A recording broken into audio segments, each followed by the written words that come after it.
Donc, bonjour, mon nom est Joanne. Je suis la coordinatrice régionale de l'Ontario et du Québec pour l'Association canadienne d'Elizabeth Fry.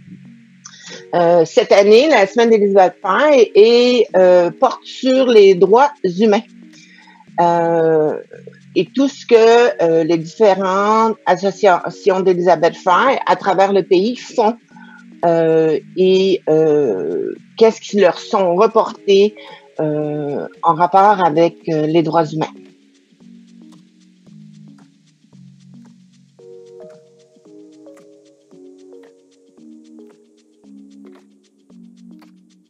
Je vous dirais, ce qui revient le plus souvent, c'est des problèmes systémiques qu'on retrouve souvent dans les autres établissements, dans les autres régions. Il y a la question du salaire des personnes incarcérées qui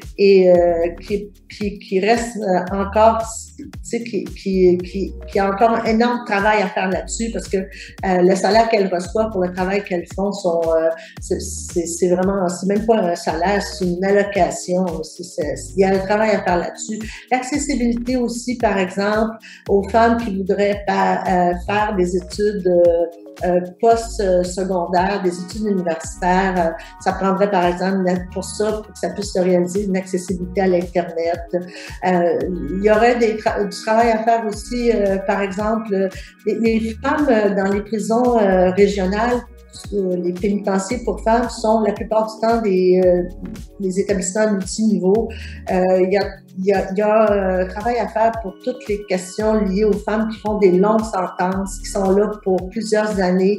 Elles n'ont pas de régime de vie spécifique pour elles, pour leurs propres besoins, parce qu'elles ont des besoins différents. Quand on vieillit en établissement et qu'on y est incarcéré pendant 10-15 ans, il y a comme il y a comme des besoins spécifiques qu'on a. Je pense que ça, c'est un enjeu.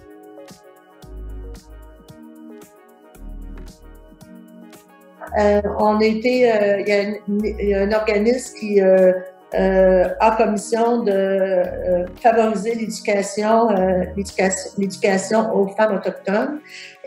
Puis ils étaient intéressés à offrir des services aux femmes en prison, aux femmes autochtones qui sont à l'établissement Joliette. Alors, ce qu'on a fait, c'est qu'on les a mis en contact. On a mis l'organisme, on a aidé l'organisme à rentrer en relation avec l'établissement Joliette. Puis maintenant, ils sont en train de travailler sur un protocole qui permettrait à un organisme autochtone de venir donner la formation à l'établissement pour femmes, pour les femmes autochtones. Ça, c'est des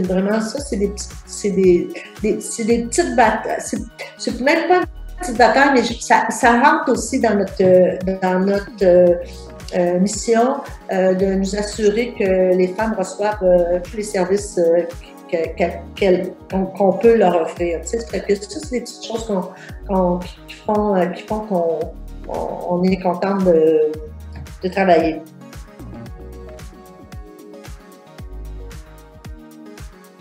De toute façon, je pense qu'ils peuvent faire. L'établissement accepte la présence de bénévoles en établissement. Alors, à ce moment-là, ils peuvent communiquer à l'établissement Joliette et demander à parler à la personne qui est responsable des bénévoles. Puis ils peuvent s'impliquer dans des activités d'accompagnement, par exemple, des femmes en communauté. L'établissement a souvent besoin de personnes de la communauté disponibles pour les accompagner lors de sorties avec escorte, mais ce ne sont pas des sorties sécuritaires, c'est-à-dire que c'est juste une personne qui est capable de les accompagner à faire une démarche à l'extérieur. Ensuite, ils peuvent aussi s'intéresser au comité de citoyens. Le comité de citoyens, ce sont des citoyens de la communauté de Joliette qui viennent en établissement pour un peu travailler avec la direction, regarder comment les choses évoluent, qui exercent une certaine aussi regard sur ce qui se passe en établissement. Alors, c'est aussi une autre façon aussi de pouvoir les aider.